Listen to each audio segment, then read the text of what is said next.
मैं doctor Gulab Chand Meena, associate professor political science, SRP government PG college Bandikui. कल हम बात कर रहे थे कार्यपालिका के प्रकारों के बारे में कि कार्यपालिका कितने प्रकार हैं, जिसमें हम देखा नाम मात्र कार्यपालिका, वास्तविक कार्यपालिका, एकल कार्यपालिका, बहुल कार्यपालिका, संसदीय और अध्यक्षात्मक कार्यपालिका और पैतृक और निर्वाचित कार्यपालिका। अब देखेंगे मुख्य कार्यपालिका प्रधान को चुनने की क्या क्या विधि है। वर्तमान समय में कार्यपालिका प्रधान को नियुक्त विभिन्न देशों में अलग अलग पद्धतियों से की जाती है। 4 पद्धति हैं। पहला है वंशानुगत पद्धति। इस पद्धति का संबंध राजतंत्रीय शासन से है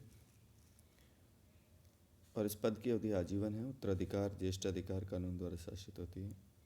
प्राचीन मध्य युग में कार्यपालिका के निर्माण की ये सर्वाधिक प्रचलित परंपरा रही है। यद्यपि वर्तमान समय में पद्धति लोकप्रिय नहीं है, किंतु ब्रिटेन, नॉर्वे, स्वीडन, डेनमार्क आदि राज्यों में नाममात्र कार्यपालिका की नियुक्ति इसी पद्धति के आधार पर होती है। दूसरा, जनता द्वारा प्रत्यक्ष निर्वाचन। कुछ राज्यों में कार्यपालिका प्रधान का चुनाव जनता द्वारा प्रत्यक्ष रूप से किया जाता है और ये पद्धति वंशानुगत विधि के नितांत विपरीत और लोकतंत्र के अनुकूल है और ऊपर से देखने पद्धति आकर्षक है, किंतु जनता द्वारा सीधे गए चुने जाने पर अयोग्य व्यक्ति चुने जा सकते हैं। बोलीविया, मैक्सिको, ब्राज़ील, पेरू आदि राज्यों में राष्ट्रपति को सर्वसाधारण जनता द्वारा निर्वाचित करते हैं। तीसरा, जनता द्वारा प्रत्यक्ष निर्वाचन। इस पद्धति के अंतर्गत सर्वसाधारण जनता द्वारा एक निर्वाचक मंडल का निर्वाचन किया जाता है और इस निर्वाचक मंडल द्वारा कार्यपालिका प्रधान का चुनाव किया जाता है और सैद्धांतिक रूप से अमेरिका के राष्ट्रपति के निर्वाचन की पद्धति है, किंतु बिहार में राष्ट्रपति के चुनाव में प्रत्यक्ष रूप का ग्रहण कर लिया।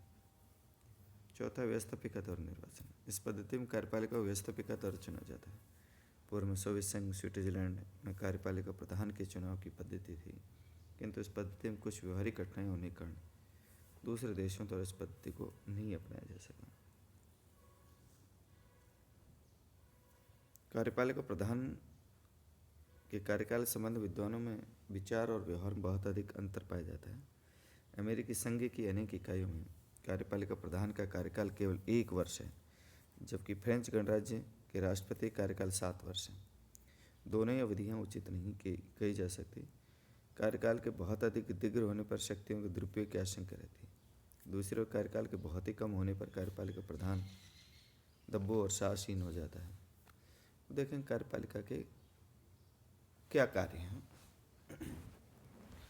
राज्य के कार्यों के संबंध में वर्तमान समय में व्यक्तिवादी विचारधारा को त्याग करके जन कल्याण का राज्य के विचार को अपनाया गया और जन कल्याण का राज्य की विचारधारा का स्वाभाविक परिणाम राज्य के कार्यों में वृद्धि हुआ। और जैसा कि लिप्सन लिखते हैं कि राज्य के कार्यों में प्रत्येक वृद्धि ने कार्यपालिका कार्यों और शक्तियों में वृद्धि की है और वर्तमान समय में कार्यपालिका के प्रमुख कार्यान्वित कहे जा सकते हैं। प्रशासन संबंधी कार्य।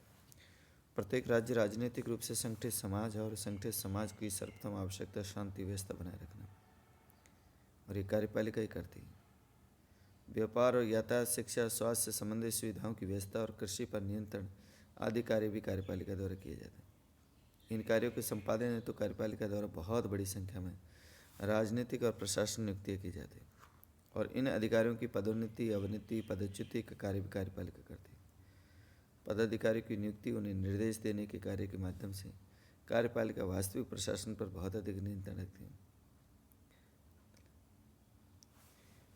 वैदेशिक संबंधों का संचालन। वर्तमान समय में वैज्ञानिक प्रगति और राजनीतिक चेतना ने वैदेशिक संबंधों के संचालन को बहुत अधिक महत्वपूर्ण बना दिया। राज्य की ओर से वैदेशिक संबंधों का संचालन कार्यपालिका के द्वारा किया जाता है और अपने इस कार्य के अंतर्गत कार्यपालिका विदेशों में अपने देश की प्रतिनिधि नियुक्त करती है। दूसरा, राज्यों के साथ राजनीतिक, सामाजिक, आर्थिक, सांस्कृतिक संधियाँ संपन्न करती है और विविध अंतर्राष्ट्रीय सम्मेलन में भाग लेती है। वर्तमान समय की प्रवृत्ति के अनुसार सामान्यतः व्यवस्थापिका विदेशी नीति पर नियंत्रण रखती है। कुछ वैदेशिक संबंधों का संचालन विशेषज्ञता, गुप्तता, व्यक्तिगत चातुर्य की आवश्यकता होने के कारण सामान्यतः व्यवस्थापिका विदेशी संबंधों के वास्तविक संचालन में बहुत ही कम भाग लेती है। सैनिक कार्य। सामान्यतः राज्य की कार्यपालिका का प्रधान सेनाओं के सभी अंगों, जल, थल और वायु के प्रधान के रूप में कार्य करता है। विदेशी आक्रमण से देश की रक्षा करना कार्यपालिका का महत्वपूर्ण कार्य है। अपने इस कार्य के अंतर्गत कार्यपालिका आवश्यकता अनुसार युद्ध और शांति की घोषणा कर सकते हैं। चांसलर कैंट का कथन है, सैन्य बल का नियंत्रण और प्रयोग, शांति की स्थापना और भारी आक्रमण से रक्षा स्वभावतः कार्यपालिका संबंधी कार्य। चौथा, विधि निर्माण संबंधी कार्य।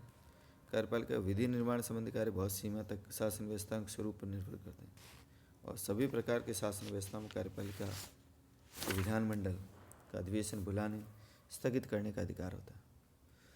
और संसदात्मक शासन में तो कार्यपालिका विधि निर्माण के क्षेत्र में व्यवस्थापिका नेतृत्व करती है और विशेष परिस्थिति में लोकप्रिय सदन को भंग करने, नवनिर्वाचन का आदेश दे सकते हैं। यहाँ तक कहा जा सकता है कार्यपालिका की ही व्यवस्थापिका की स्वीकृति से कानून निर्माण करती है। अध्यक्षात्मक व्यवस्था में कार्यपालिका प्रत्यक्ष रूप से विधि निर्माण कार्य को प्रभावित कर सकती है। दोनों व्यवस्था में कार्यपालिका प्रधान को विधियों के संबंध में विशेषज्ञ प्राप्त होता है। जिस समय व्यवस्थापिका अधिवेशन नहीं होते उस समय आवश्यकता पड़ने पर कार्यपालिका अध्यादेश जारी कर सकती है और विधि के समान ही प्रभावी होती है। वित्तीय कार्य। यद्यपि वार्षिक बजट स्वीकृत करने का कार्य व्यवस्थापिका द्वारा किया जाता है, किंतु इस बजट का प्रारूप तैयार करने कार्य कार्यपालिका ही करती है। और छठा, न्याय संबंधी कार्य। प्रत्येक राज्य में कार्यपालिका को कुछ न्यायिक शक्तियाँ प्राप्त होती है और सभी देशों में कार्यपालिका प्रधान को क्षमादान का अधिकार होता है। कार्यपालिका न्यायपालिका द्वारा दंडित व्यक्तियों पर दया करके दंड को कम कर सकते हैं और उन्हें क्षमा प्रदान कर सकते हैं।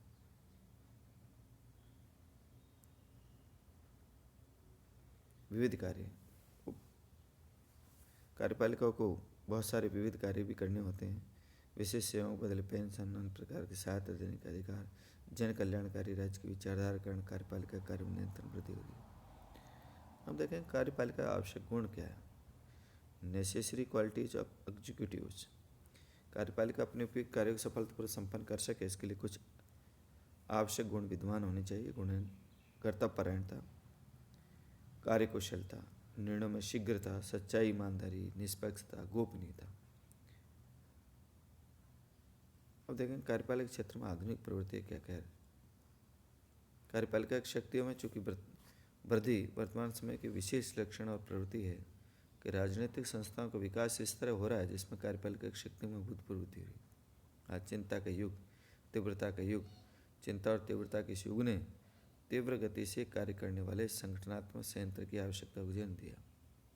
विशाल और सर्वप्रतिनिधि स्वरूप और नियमों से बंधी धीमी कार्य प्रणाली के कारण तीव्र गति से कार्य करने वाली संस्था नहीं हो सकती। संस्था तो कार्यपालिका ही हो सकती है। इस तथ्य तथा कुछ अन्य बातों ने कार्यपालिका की शक्ति में भारी वृद्धि की है। पहला, जन कल्याण का राज्य की धारणा। जन कल्याण योजना कार्यपालिका को व्यापक शक्तियाँ देने के लिए बाध्य करती है। जिन राज्यों के पास समाज कल्याण धारणा को अपना लिया है, सामाजिक कार्य, आर्थिक सुधार संबंधित व्यवस्थापन कार्यपालिका को बहुत अधिक शक्ति है। दूसरा, दलीय पद्धति। दलीय पद्धति के विकास ने भी कार्यपालिका की शक्ति में बहुत अधिक वृद्धि की। संसदात्मक लोकतंत्र में बहुमत दल के समर्थन पर टिकी हुई कार्यपालिका बहुत अधिक शक्तियाँ ग्रहण करती है। ऊंचे स्वर में घोषणा कर सकती है कि व्यवस्थापिका के प्रति उत्तरदायी।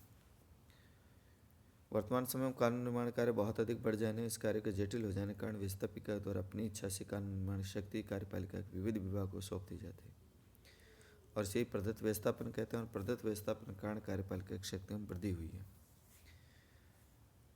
चौथा, आधुनिक समस्याओं की जटिलता। वर्तमान समय में राज्य को अत्यधिक जटिल समस्याओं का सामना करना पड़ता है।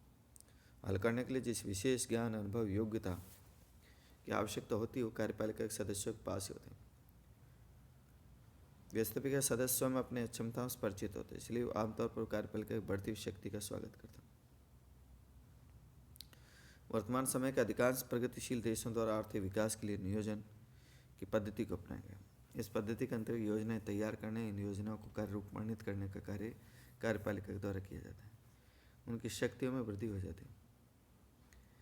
वर्तमान समय में अंतर्राष्ट्रीय संबंध और विदेशी व्यापार और संचालन शासन के बहुत महत्वपूर्ण कार्य कार्यपालिका द्वारा किया जाता है। आधार पर कार्यपालिका को सरकार के अन्य अंगों पर कुछ शक्ति प्राप्त होती है। सातवें, मंत्रिपरिषद द्वारा व्यवस्थापिका की विघटन की शक्ति। वर्तमान समय में संसदीय शासन में कार्यपालिका व्यवस्थापिका के प्रति उत्तरदायित्व तो नाम मात्र के लिए रह गए हैं। अधिक वास्तविक तो मंत्रिपरिषद द्वारा व्यवस्थापिका को विघटित करने की शक्ति है। शक्ति के कारण संसदीय शासन में कार्यपालिका की सत्ता बहुत अधिक वृद्धि होगी। और 8वां, नेतृत्व की आवश्यकता। इस सब के अतिरिक्त जिस तरह से कार्यपालिका की शक्तियों में वृद्धि सबसे अधिक बड़ी है, वह तत्व है संपूर्ण राज्य व्यवस्था में नेतृत्व की आवश्यकता। आज की चिंता के युग और तीव्रता के युग में प्रत्येक राज्य व्यवस्था को नेतृत्व की आवश्यकता होती है, और व्यवस्थापिका या न्यायपालिका राज्य व्यवस्था का नेतृत्व नहीं कर सकती। ये कार्यपालिका व्यवस्थापिका में कार्यपालिका का वास्तविक प्रधान संसदीय व्यवस्था में प्रधानमंत्री, अध्यक्षात्मक व्यवस्था में राष्ट्रपति द्वारा किया जाता है। वस्तुतः कार्यपालिका की सत्ता का नियंत्रण विस्तार होता जा रहा है। लिप्सन शब्दों में कहा जा सकता है कि मतदाताओं द्वारा राज्य को सौंपा गया प्रत्येक नया कर्तव्य और शासन द्वारा प्राप्त की गई प्रत्येक अतिरिक्त शक्ति ने कार्यपालिका की सत्ता और महत्व में वृद्धि की है।